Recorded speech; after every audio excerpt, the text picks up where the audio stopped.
الشيطان الرجيم بسم الله الرحمن الرحيم إن الله وملائكته يصلون على النبي يا أيها الذين آمنوا صلوا عليه وسلموا تسليما اللهم صل على محمد وعلى آل محمد كما صليت على إبراهيم وعلى آل إبراهيم إنك حميد مجيد اللهم بارك على محمد وعلى آل محمد كما باركت على إبراهيم وعلى آل إبراهيم إنك حميد مجيد بلغ العلا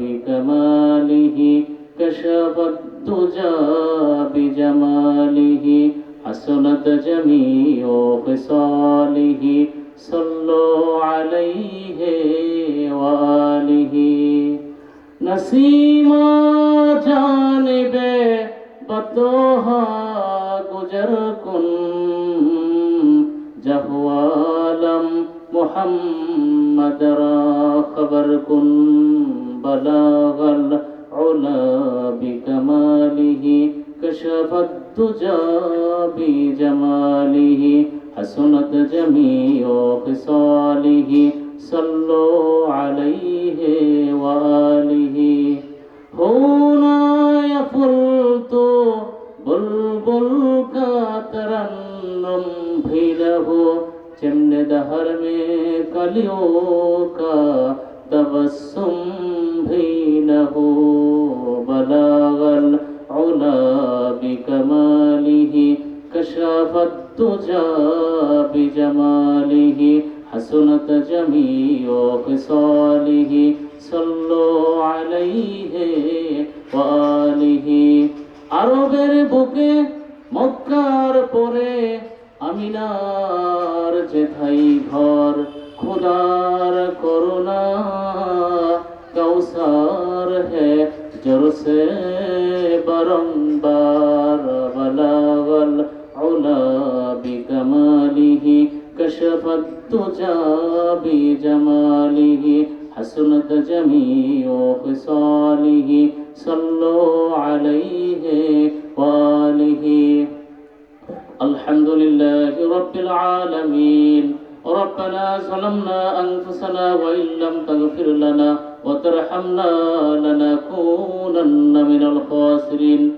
ربنا لا تزغ قلوبنا بعد إذ هديتنا وهب لنا من لدنك رحمة إنك أنت الوهاب رب العالمين গোয়ারি বিরুনিয়া মোর জামে মসজিদের উদ্যোগে তাফসিরুল কোরআন মাহফিল থেকে কোরআন থেকে তেলাওয়াত করলাম দরুদ সালাম পেশ করলাম ইহার সবটুকু নবী পাকের রূহ মুবারকে পৌঁছায় দাও तमाम পৃথিবীর মাটির নিচে যত মুমিন মুমিনাত শুয়ে আছেন আল্লাহ তাদের আলোর উপরে সবগুলা পৌঁছায় দেন রব্বুল আলামিন এই মাহফিলের আয়োজন যারা করেছেন আর শোনার জন্য যারা এসেছেন কিয়ামতের মুসিবতের সময় এই মাহফিল আমাদের সকলের জন্য নাজাতের ওসিলা বানিয়ে দিয়েন ইয়া রব करम तू अगर करे हो बात दे सुबह को जो दिल पर असर करे और रब्बना तकब्बल मिन्ना इन्नका अंतस समीउल अलीम व तुब अलैना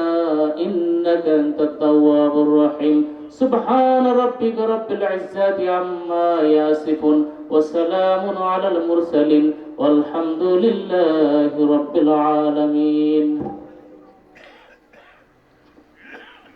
গোয়ারি বিরুনিয়া মোর জামে মসজিদ তাফসিরুল কোরআন মাহফিল আজকের এই আয়োজিত মাহফিলের উপস্থিত সম্মানিত সভাপতি হযরত মাওলানা মুতাসিম বিল্লাহ মুখতার হোসেন সাহেব মাদ্দাজিল্লুহুল আলী ইমাম ও খতিব বিরুলিয়া জামে মসজিদ।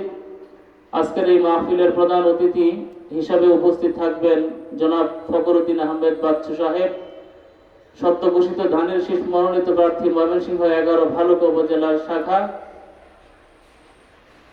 155 সংসদীয় আসন, সাবেক সদস্য বাংলাদেশ জাতীয়তাবাদী দল কেন্দ্রীয় নির্বাহী কমিটি, সাবেক সভাপতি ভালুকা উপজেলা বিএনপি ও সাবেক আহ্বায়ক ভালুকা উপজেলা বিএনপি।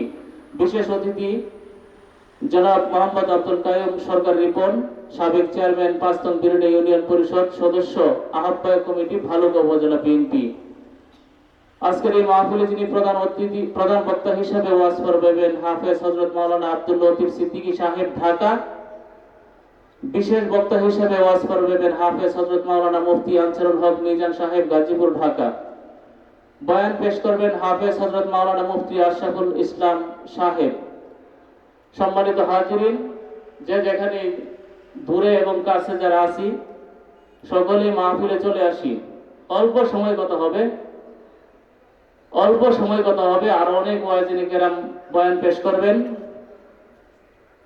উপস্থিত আছেন দূর দূরান্ত থেকে, দিক দিগন্ত থেকে কষ্টকে স্বীকার করে আগত সমবেত আমার প্রাণ প্রিয় তৌহিদি জনতা, মুসলমান ভাইয়েরা এবং পর্দায় অপেক্ষমান অবলা সবলা ইমানদার দিনদার মা ও বোনেরা, সকলের প্রতি আবার রহিল সালাম। আসসালামু আলাইকুম ওয়া রাহমাতুল্লাহি ওয়া বারাকাতুহু। সম্মানিত হাজিরিন, আমরা যেভাবে বসছি এভাবে বসাটা কিরকম জানি লাগে, ঠিক না? একটু আগে আসি। হুজুর সাল্লাল্লাহু আলাইহি সাল্লাম সাহাবীদেরকে বললেন, ও সাহাবীরা, তোমরা একটু সামনের দিকে জায়গা করে নাও। সাহাবীরা বললেন যে, ইয়া রাসূলুল্লাহ, আমাদের সামনে তো জায়গা নাই। রাসূলুল্লাহ সাল্লাল্লাহু আলাইহি সাল্লাম বললেন যে একটু ঝাঁকি দিয়ে বসো। রাসূলুল্লাহ সাল্লাল্লাহু আলাইহি সাল্লাম বললেন, এই ঝাঁকিতে তোমাদের জন্য 500 বছরের বেহেশতের রাস্তা আগায় দিবেন আল্লাহ তাআলা। সম্মানিত হাজিরিন, দেখেন আমরা মুহাম্মদ সাল্লাল্লাহু আলাইহি সাল্লামের উম্মত, ঠিক না ভাই? একটু কথা উত্তর দিতে হবে। আমরা মুহাম্মদ সাল্লাল্লাহু আলাইহি সাল্লামের উম্মত নাকি? আল্লাহ তাআলা আমাদেরকে দুনিয়াতে পাঠাইছেন মুহাম্মদ সাল্লাল্লাহু আলাইহি সাল্লামের উম্মত বানায়া। এমনকি আমরা মুসলমানের গর্ভে জন্ম নিছি, ঠিক না? সেই হিসাবে আমাদের শুকরিয়া আদায়ের শেষ নাই, ঠিক না? সারা জীবন বড় কৃতজ্ঞতা করলে শেষ হবে না। এক হলো মুসলমানের ঘরে আল্লাহ তাআলা জন্ম দিয়েছেন, পাশাপাশি আকায়ে নামদার তাজেদারে মদিনা মুহাম্মদ মুস্তাফা সাল্লাল্লাহু আলাইহি সাল্লামের উম্মত হিসাবে দুনিয়াতে প্রেরণ করেছেন। এটা একটা বড় পাওয়া, ঠিক না? দেখেন এত বড় নবীর উম্মত আমরা, আর সেই নবীর উম্মতের শান মান রাসূলুল্লাহ সাল্লাল্লাহু আলাইহি সাল্লাম কত উঠতে, ঠিক না? দেখেন ভাই, এই মুষ্টিময় কতগুলা মানুষ আমরা এখানে, যদি এলাকার সমস্ত মানুষ এখানে আসতো এই প্যান্ডেল জায়গা হইল নইলে, ঠিক না? যাই হোক, প্রত্যেককে উদারত আহ্বান জানাবো, যারা এদিক সেদিক ঘোরাফেরা করছেন অল্প সময়ের মধ্যেই আপনারা চলে আসেন। সম্মানিত হাজিরিন, যে আল্লাহু লিখলে 4টা অক্ষর লাগে। আল্লাহ শব্দ লিখতে 4টা অক্ষর লাগে। এখন মুহাম্মদ লিখতেও 4টা অক্ষর লাগে। কত মিল, ঠিক না? আল্লাহ শব্দের মধ্যে কোনো নুকতা নাই, মুহাম্মদ লিখতেও কোনো নুকতা নাই, ঠিক না ভাই? দেখেন লা ইলাহা ইল্লাল্লাহ অক্ষর হলো 12টা, মুহাম্মাদুর রাসূলুল্লাহ অক্ষর হলো 12টা। কত মিল, কত মহব্বত! আল্লাহ পাক এই নবীকে কত মহব্বত করছেন, বুঝতে পারছেন ভাই? রাসূলুল্লাহ সাল্লাল্লাহু আলাইহি সাল্লামের পূর্বে দুনিয়াতে 1,24,000 মতান্তরে 2,24,000 পয়গম্বর দুনিয়াতে আসছে। এই সমস্ত নবীর নিকট জিবরাইল আলাইহিস সালাম আসছেন মাত্র 4,000 বার। কয় হাজার বার? 4,000 বার। আমাদের শেষ নবী আকায়ে নামদার তাজেদারে মদিনা মুহাম্মদ মুস্তাফা সাল্লাল্লাহু আলাইহি সাল্লামের নিকট জিবরাইল আলাইহিস সালাম আসছেন 24,000 বার। কত উঠতে! রাসূলুল্লাহ সাল্লাল্লাহু আলাইহি সাল্লামের কাছে জিবরাইল আলাইহিস সালাম একদিন হাসতে হাসতে আসতেছেন। রাসূলুল্লাহ সাল্লাল্লাহু আলাইহি সাল্লাম জিজ্ঞেস করলেন, জিবরাইল এত হাসি কেন? জিবরাইল বললেন, ইয়া রাসূলুল্লাহ, আপনার জন্য সুসংবাদ, নবীজি বললেন কি সুসংবাদ? জিব্রাইল বললেন, ইয়া রাসূলুল্লাহ, আপনার উম্মত থেকে বিনা হিসাবে 70,000 লোক জান্নাতে চলে যাবে, বিনা হিসাবে। এখন এই কথা বলতে দেরি রাসূলুল্লাহ সাল্লাল্লাহু আলাইহি সাল্লামের মুখ মলিন হইতে দেরি নাই। জিব্রাইল বললেন যে, ইয়া রাসূলুল্লাহ, তাইলে এই অফারটা নিবেন না?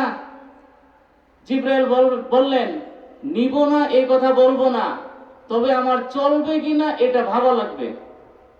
সামনে বসা ওমর ফারুক রাদিয়াল্লাহু তাআলা আনহু, রাসূলুল্লাহ সাল্লাল্লাহু আলাইহি সাল্লাম জিজ্ঞেস করলেন, ওমর, জিব্রাইল আলাইহিস সালাম আসছে সুসংবাদ নিয়ে, 24,000 লোক বিনা হিসাবে জান্নাতে যাবে, এই অফার কি নেওয়া যায়? ওমর রাদিয়াল্লাহু তাআলা আনহু বললেন, ইয়া রাসূলুল্লাহ, আমরাই তো 100 লক্ষ, মাত্র যাবে 70,000, তো বাকিরা কি করবে?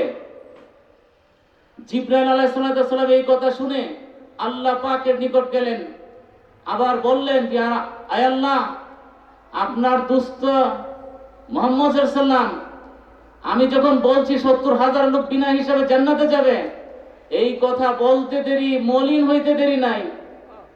আল্লাহ পাক বললেন, আমার দুস্থের মন খারাপ করা যাবে না, অফারও কাটা যাবে না। তুমি যাও, 70,000 লোক যে আমি নির্দিষ্ট করছিলাম, এক একজন আরো 70,000 লোক নিয়ে জান্নাতে বিনা হিসাবে যাবে। সেই নবীর উম্মত আমরা, সেই নবীর উম্মত, কত বড় উর্দের কথা, ঠিক না ভাই? দেখেন, আমরা এই যে এত বড় একটা মসজিদের সামনে অবস্থান করতেছি, আমরা তো মুসলমান, আমাদের মরতে হবে, আমাদের সময়ের খুব দাম, ঠিক না ভাই? মদিনার মধ্যে এক ব্যবসায়ী বরফ বিক্রেতা, সে বলতেছে, কে কোথায় আছো, আমাকে বাঁচাও, আমাকে বাঁচাও। অলিতে গলিতে দৌড়াদৌড়ি আসিয়া লোকজন জড়ো হইল, কি হয়েছে? বলতেছেন যে, আমার তো বরফ বিক্রয় হচ্ছে না, এই ঠান্ডা দিনে তো কেউ বরফ কিনে না, বাকি হইলেও আপনারা বরফ কিনেন। তখন অর্থাৎ আমার বরফ তো গলিয়েই যাচ্ছে। তদ্রূপ মানুষের জীবনে জন্মের পর থেকে শুরু করে আমাদের যে হায়াত আছে, হায়াত এটা কমতি আছে, কমতি আছে, কথা বললেও কমে।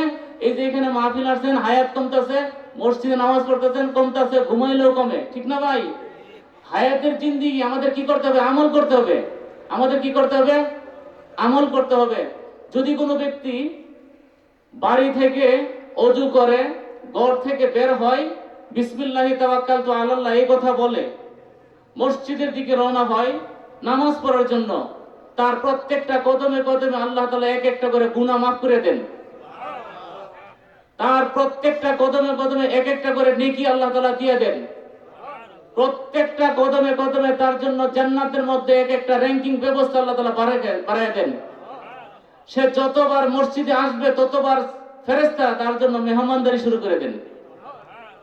যখন বান্দা মসজিদের সামনে আসে আর সে যখন বলে মসজিদ দেখে, আল্লাহুম্মা গফিরলি যুনুবি ওয়া খাতাই ওয়া আমাদি, আয় আল্লাহ, আপনি আমার জানা অজানা যত গুনাহ আছে এই গুনাহগুলো মাফ করে দেন।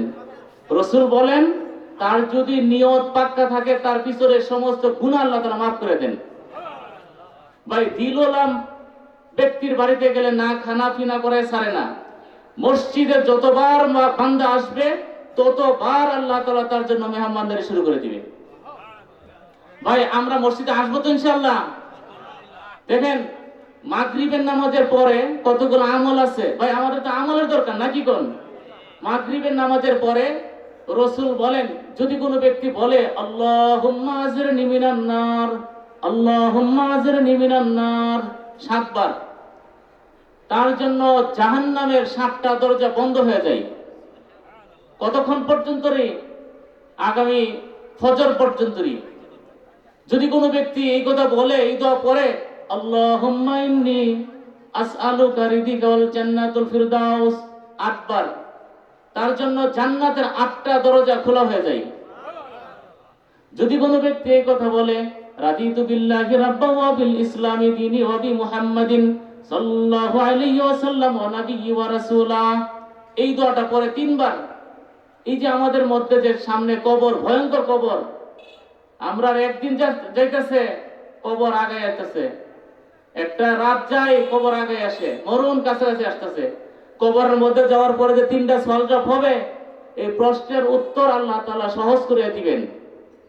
এই দোয়াটা যদি কেউ পড়ে, কোন ব্যক্তি যদি ফরজ নামাজের পরে আয়াতুল কুরসি পাঠ করে, হযরত আলী রাদিয়াল্লাহু তাআলা আনহু বর্ণনা করেন, রাসূলুল্লাহ সাল্লাল্লাহু আলাইহি ওয়াসাল্লাম বলেন, যদি কোনো ব্যক্তি আয়াতুল কুরসি পাঠ করে তাহলে তার এবং জান্নাতের মধ্যে শুধু মরণটাই বাধা, মরে না বিদায় সে জান্নাতে যেতে পারে না, মরার সাথে সাথেই সে জান্নাতে চলে যাবে আয়াতুল কুরসি পাঠ করলে। যদি কোনো ব্যক্তি সূরা মুলক রাত্রে পাঠ করে, তাবারাকাল্লাযী বিয়াদিহিল মুলক, এই সূরা যদি পাঠ করে, আল্লাহ তাআলা তার কবরের আযাব মাফ করে দিবেন, কবরের মধ্যে জান্নাতের পরিবেশ সৃষ্টি করে দিবেন। আমরা ভাই আমল করব তো ইনশাআল্লাহ। রাসূলুল্লাহ সাল্লাল্লাহু আলাইহি সাল্লাম মেরাজে গেলেন, হযরত ইব্রাহিম আলাইহিস সালামের সাথে সাক্ষাৎ। ইব্রাহিম আলাইহিস সালাম রাসূলুল্লাহ সাল্লাল্লাহু আলাইহি সাল্লামকে জড়ায় ধরলেন এবং বললেন, ইয়া রাসূলুল্লাহ, আপনার উম্মতকে বললেন জান্নাতের জমি বড় উর্বর, জান্নাতের জমি বড় উর্বর। কোন ব্যক্তি যদি একবার বলে সুবহানাল্লাহ, তার জন্য জান্নাতের মধ্যে একটা গাছ হয়ে যায়। যদি কোনো ব্যক্তি বলে আলহামদুলিল্লাহ, তার জন্য আরেকটা গাছ হয়ে যায়। যদি কোনো ব্যক্তি বলে আল্লাহু আকবার, তার জন্য আরেকটা গাছ হয়ে যায়। তো ভাই আমল করবো তো ইনশাআল্লাহ, এই আমলগুলো করব। ভাই একটা জিনিস, হায়াতের জিন্দেগি আজ আছে কালকে নাই, ঠিক না? এক লোক স্বপ্নে দেখতেছেন যে তাকে বাঘে দৌড়াচ্ছে, বাঘে তাকে দৌড়াচ্ছে, এরপরে সে ভাগের বয়ে সে একটা গাছে উঠলো। গাছে যে উঠলো, গাছের একেবারে এই ডগার মধ্যে উঠছে। গাছ তার ওজনের ভারে ডগাটা নুয়ে নিচের দিকে নুয়ে পড়তেছে। সে নিচের দিকে তাকিয়ে দেখে বিশাল বড় অজগর হা করে রয়েছে নিচে থেকে। আর সে গাছের গোড়ার দিকে তাকিয়ে দেখে সাদা ইঁদুর আর কালো ইঁদুরে গাছের শিকড় একটা একটা করে কাটিতেছে, এই জন্য গাছটা হেলে যেতেছে। কিছুক্ষণ পরে ওই গাছের মধ্যে একটা মৌচাকে বাসা বাঁধছে। মৌচাকে যখন বাসা বাঁধলো, মৌচাকের বাসা থেকে একটু ফুটা মধু তার মুখে পড়লো। মধুর মিষ্টি পায়া সে সব ভুলে গেল, বাঘের ভয় ভুলে গেল, ওই যে হা করেছে অজগর এটাও ভুলে গেল, এই সাদা ইঁদুর কালো ইঁদুরের গাছ কাটতে এটাও ভুলে গেল। সকালবেলা ঘুম থেকে উঠে এক বুজুর্গের কাছে গেছেন যে ভাই আমি তো এরকম স্বপ্নে দেখছি, এই স্বপ্নের তাবির বলেন। বুজুর্গ বললেন যে দেখেন, আপনি যে স্বপ্নটা দেখছেন আপনার এই বাস্তব ভবিষ্যৎ। আপনাকে বাঘে দৌড়াচ্ছে মানে আজরাইল আপনাকে দৌড়াচ্ছে, সব সময় নজর রাখতেছে আজরাইল কোন সময় সে নিয়ে জায়গা, এটা হলো আজরাইল। ভাগ মানে কি আজরাইল, আজরাইলে সব সময় লক্ষ্য রাখতেছে। এটা হলো বাঘের যে স্বপ্নটা দেখলেন। আর গাছ হলো আপনার হায়াতের জিন্দিগি, হায়াত যতটুকু হায়াত পাইলেন এটা হায়াতের জিন্দিগি। আর আপনি যে হা করে বসে রয়েছে অজগর, এটা হলো আপনার কবর। এটার মধ্যে যদি গুনাহগার বান্দা যায় তাহলে সাপ পিচ্ছুপের ঘর হা করে রয়েছে, অপেক্ষা করতেছে গুনাহগার বান্দার জন্য। আর সাদা ইঁদুর আর কালো ইঁদুর যে গাছের গুড়া কাটতেছে, এটা হলো সাদা ইঁদুর হলো দিন, কালো ইঁদুর হলো রাত। একটা দিন যায়, একটা গুড়া মানে একটা হায়াত কমে যায়, আরেকটা রাত যায়, আরেকটা হায়াত কমে যায়। এজন্য ভাই হায়াতের জিন্দিগি একেবারে কম। সাহাবীরা যখন একজন আরেকজনের সাথে সাক্ষাৎ হইতো, তারা বলতো বল আসরি ইন্নাল ইনসানা লাফিল খুসরি, মানে এই সূরাটা মনে করাই দিতেন। কারণ সময়ের মূল্য, আল্লাহ তাআলা সময়ের প্রতি কসম খাইছেন, বুঝছেন ভাই? আল্লাহ তাআলা সময়ের প্রতি কসম খাইছেন। মানুষের সবচেয়ে বড় সম্পদ হলো সময়। সময়, এই সময়ের সাথে যদি আখিরাত না গোছানো যায় তাহলে এই জীবনটা বৃথা। ওই লোকটাই জ্ঞানী যে নাকি অসুস্থতা আসার পূর্বে সুস্থতার কদর করে, ওই লোকটা জ্ঞানী, ওই লোকটা জ্ঞানী। দেখেন একটা বিষয় হলো কি, আল্লাহ তাআলা বলেন আইনামা তাকুনু ইদরিকুমুল মাউতু ওয়ালাউ কুনতুম ফি বুরুজিম মুশাইয়াদা, বান্দা তুমি যেখানেই থাকো না কেন মৃত্যু তোমাকে ধরবেই। আর এই মরণের ভয়ে তুমি যদি সুদৃঢ় দুর্গের মধ্যে অবস্থান করো, ওইখান থেকে আজরাইল তোমাকে ধরবেই। আল্লাহ তাআলা বলেন, হাত্তা ইজা জা আহাদাকুমুল মাউতু ক্বালা রাব্বিরজিউন লাআলি আমালু সালিহান ফীমা তারাকতু কাল্লা ইন্নাহা কালিমাতুন হুয়া কাইলুহা ওয়া মিন ওয়ারাইহিম বারযাকুন ইলা ইয়াউমি ইউবাসুন। যখন কারো মরণ উপস্থিত হয়, আজরাইল সামনাসামনি আসে, তখন বলে, আয় আল্লাহ, আপনি আমাকে একটু সুযোগ দেন।